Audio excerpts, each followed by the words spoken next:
जय श्री कृष्ण। नमस्कार प्रिय भक्त गणों, स्वागत है आपका हमारे YouTube चैनल द वास्तु जानकारी पर। जो पढ़े सुनेगा इसे वह होगा भव से पार। श्री हरि कृपा से लिख रहा 9वां अध्याय का सार। इधर वृंदा ने स्वप्न देखा कि उसका पति सारे शरीर में तेल लगाकर नंगा शरीर भैंसे पर सवार होकर दक्षिण दिशा की ओर प्रेतों के साथ जा रहा है।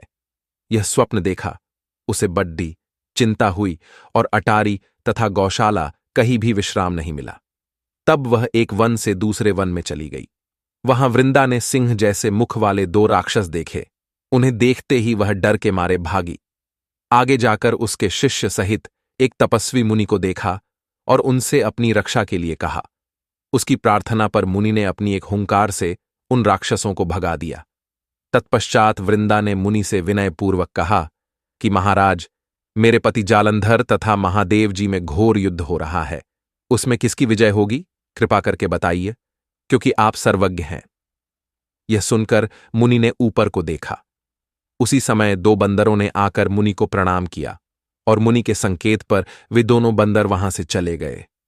फिर थोड़ी देर बाद वे दोनों आकाश की ओर से आए और उन्होंने वहां जालंधर दैत्य का सिर और धड्डे लेकर फेंक दिया। वृंदा अपने पति के मृत शरीर को देखकर बहुत दुखी हुई और रोने लगी।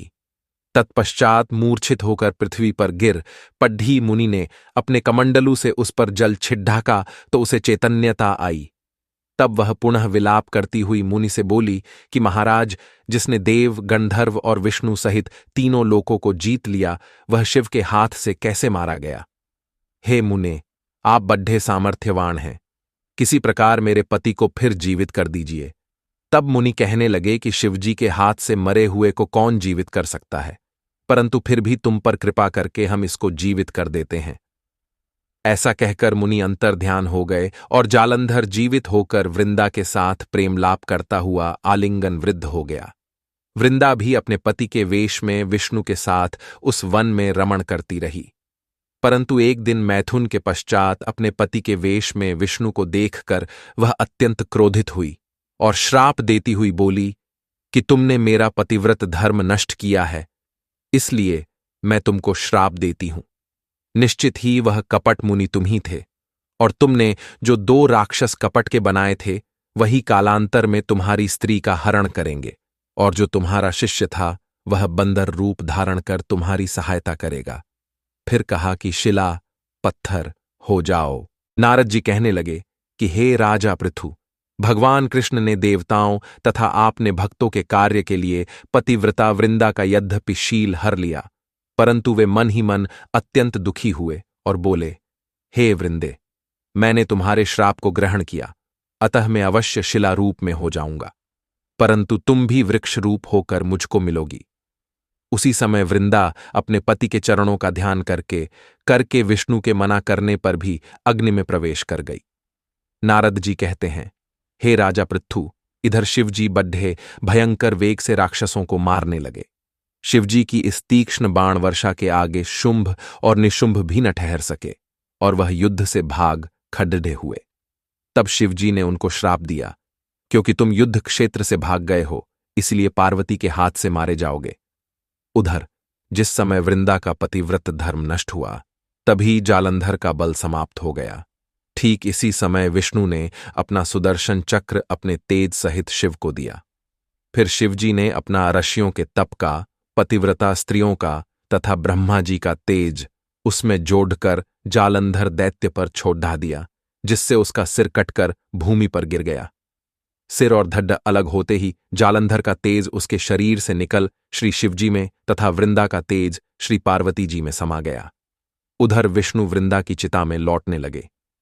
तब सब देवताओं ने शिवजी की स्तुति की और कहा कि महाराज, जालंधर को मारकर आपने देवताओं का बड्ढा उपकार किया है, परंतु कई महान अनर्थ हो रहा है, कृपा करके उसका का भी कुछ उपाय कीजिए। भगवान विष्णु वृंदा के पतिव्रत धर्म से मोहित होकर लगातार उसकी चिता भस्म पर लौट रहे हैं और किसी प्रकार का विश्राम नहीं कर रहे हैं। तब शिवजी ने कहा कि हे देवताओं, तब सब भगवान की योग माया की शरण में जाकर उनकी स्तुति करते हुए बोले, तुम्हारी माया को ब्रह्मादिक भी नहीं जानते हैं, उस देवी को हमारा नमस्कार है। जिसके भक्तगण अनादर तथा मोह को प्राप्त नहीं होते। ऐसी मूल प्रकृति को हमारा नमस्कार है।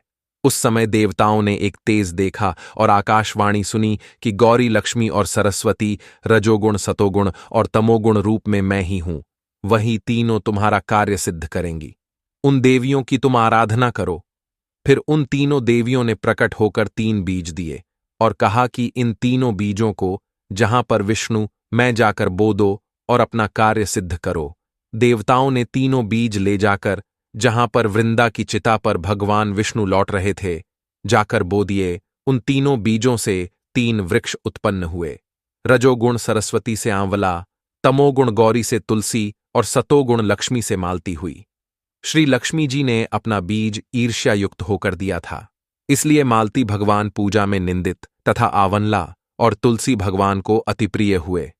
इस प्रकार वृंदा वृक्ष रूप होकर भगवान शालिग्राम से संयोग किया।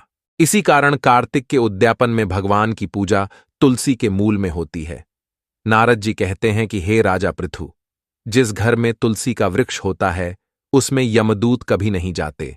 इसलिए जो तुलसी का वृक्ष घर में लगाते हैं वे यमपुरी नहीं देखते।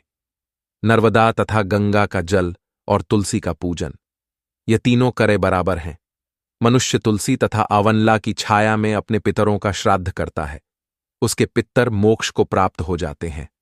नारद जी कहते हैं कि हे राजा पृथ, तुलसी और आंवले का महात्म्य ब्रह्मा जी भी कहने में असमर्थ हैं। जो कोई इस कथा को पढ़ता अथवा सुनता है वह भी मोक्ष को प्राप्त हो जाता है।